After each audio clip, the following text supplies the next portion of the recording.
Hello students, welcome to my application. तो students चलिए start करते हैं यूनिवर्सिटी का पेपर का जो सॉल्यूशन चल रहा था उसका हमें आगे का टॉपिक।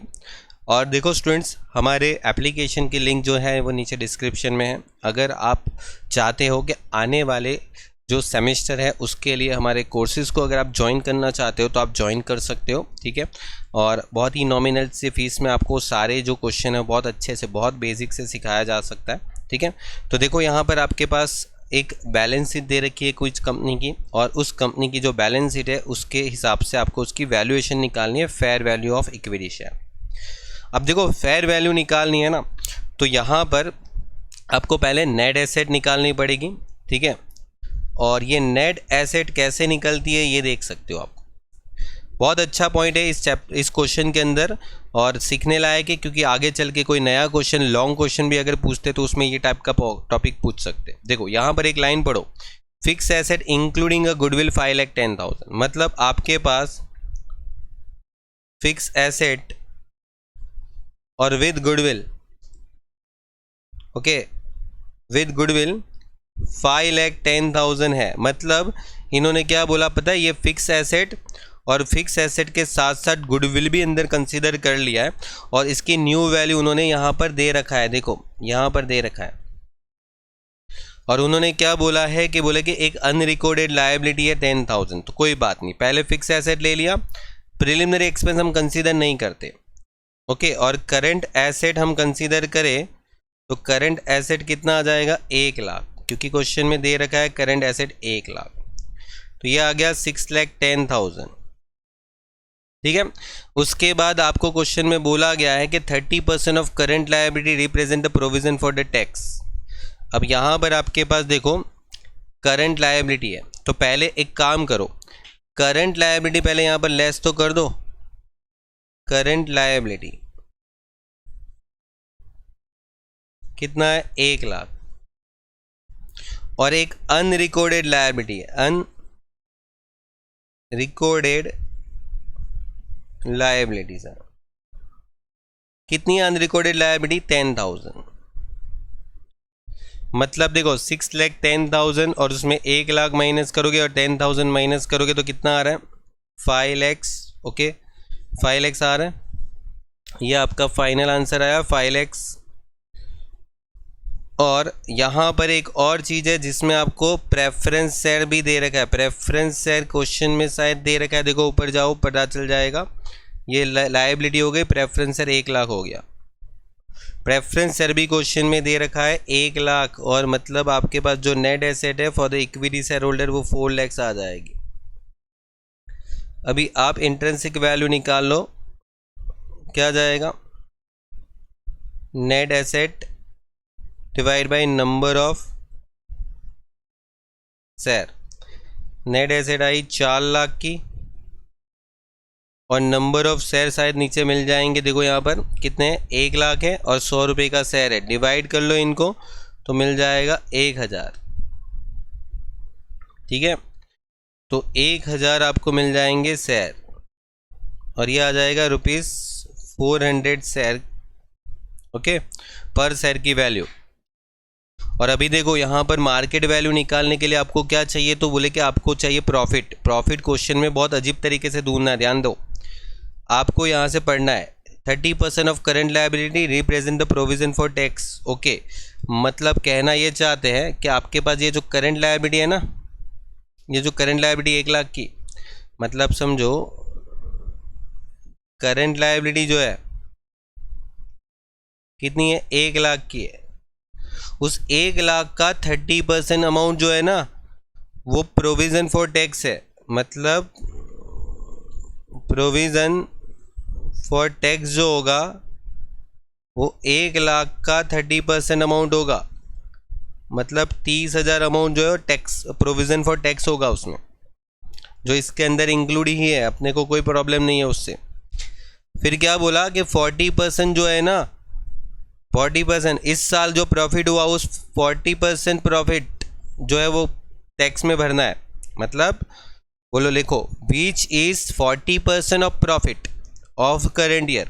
मतलब ये जो अमाउंट है ना, ये अमाउंट, ये अपना प्रॉफिट जो होता है ना, प्रॉफिट उसका 40% करने से क्या मिलेगा, प्रोविज़न फॉर टैक्स मिलेगा, ऐसा बोला है उन्होंने।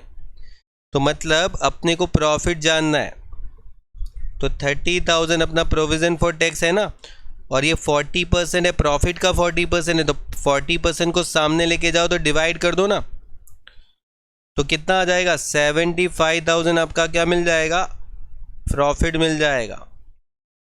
अब मुझे निकालना है रेट ऑफ डिविडेंड। तो रेट ऑफ डिविडेंड में क्या आता है, एवरेज प्रॉफिट डिवाइड बाय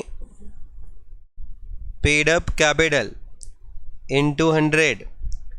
75,000 आपका प्रॉफिट है, और यहाँ पर आपके पास जो इक्विटी है वो 1 लाख की है, पेड अप कैपिटल, ठीक है। लेकिन मुझे तो यहाँ पर जो प्रॉफिट आया वो प्रॉफिट पर से क्या पे करना है, पहले तो प्रेफरेंस शेयर पे डिविडेंड पे करना है ना। 1 लाख का प्रेफरेंस शेयर है, उस पर डिविडेंड कौन देगा, देना पड़ेगा ना पहले तो, बिल्कुल। तो पहले हमें डिविडेंड देना पड़ेगा, ठीक है। तो एक काम करते हैं, मैं थोड़ा सा नीचे कैलकुलेशन कर लेता हूँ कि मेरे पास जो प्रॉफिट आया वो 75,000 है, ठीक है। लेकिन ये प्रॉफिट जो है ना वो बिफोर टैक्स होगा, बिफोर टैक्स प्रॉफिट हो गया। एक सेकेंड, मैं पूरा ठीक से लिख देता हूँ, बिफोर टैक्स प्रॉफिट होगा ये।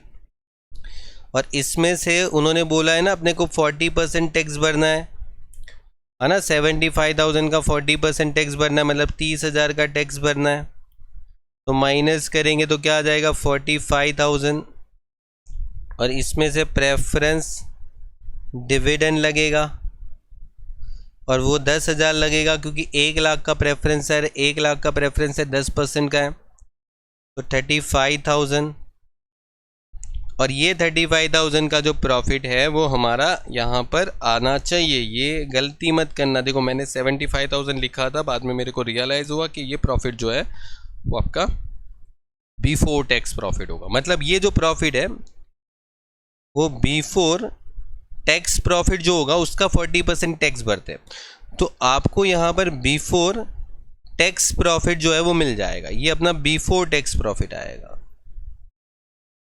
समझे। तो बिफोर टैक्स प्रॉफिट में से आपको पहले टैक्स लेस करना है, फिर आपको डिविडेंड लेस करना है। तो मतलब मेरे को मिलेगा 35,000 का, और ये 1 लाख रुपए इक्विटी शेयर कैपिटल, तो इंटू 100 कर लो, आपको मिल जाएगा 35%। और अभी मुझे मार्केट वैल्यू निकालना है, निकाल सकता हूँ मार्केट वैल्यू, क्या आ जाएगा, तो एक तो rate of dividend divide by expected rate of, okay, यहां पर आ जाएगा पेड अप कैपिटल। देखो 35% मेरी अर्निंग है, और मेरे पास यहाँ पर एक्सपेक्टेड रेट ऑफ रिटर्न है कुछ 10, ये रहा, और मेरा कंपनी का जो शेयर का फुल्ली पेड अप अमाउंट है वो 100 है। तो मैं क्या करूँगा, इसको 10 से डिवाइड करूँगा और 100 से मल्टीपल, क्योंकि मेरा शेयर का वैल्यू 100 है। ये परसेंटेज को नहीं लिखोगे तो भी चलेगा। तो मुझे 350 रुपये क्या मिलेगा, मार्केट वैल्यू, और मुझे फेयर वैल्यू निकालनी है। तो क्या करूँगा, market value plus book value या तो इंट्रिंसिक वैल्यू डिवाइड बाई 2। देखो मार्केट वैल्यू 350 आई, इंट्रिंसिक वैल्यू 400 आई थी, डिवाइड बाई 2 कर लो। 350 प्लस 400, 350 प्लस 400, ओके, और डिवाइड बाई 2 करोगे तो 375, ठीक है। ये आपका फाइनल आंसर आ गया, ठीक है। देखो क्वेश्चन जो है वो जो टॉपिक पूछा था आपको, वो ये टॉपिक से जो नया निकालना था प्रॉफिट, इस तरीके से, ठीक है। ये आपको कुछ भी, देखो ये टॉपिक आपको कल के उठ के लॉन्ग क्वेश्चन में भी शायद पूछ ले, ठीक है। ये तो चलो 8 मार्क का शॉर्ट क्वेश्चन था, हो सके आगे चल के लॉन्ग क्वेश्चन में भी ये टॉपिक को पूछ लिया जाए, ठीक है। कंप्लीट। तो देखो ये जो क्वेश्चन है वो आपका यहाँ पर फिनिश होता है, ओके। चलिए तो फिर मिलते हैं नेक्स्ट लेक्चर में नए क्वेश्चन के साथ, तब तक के लिए goodbye and take care.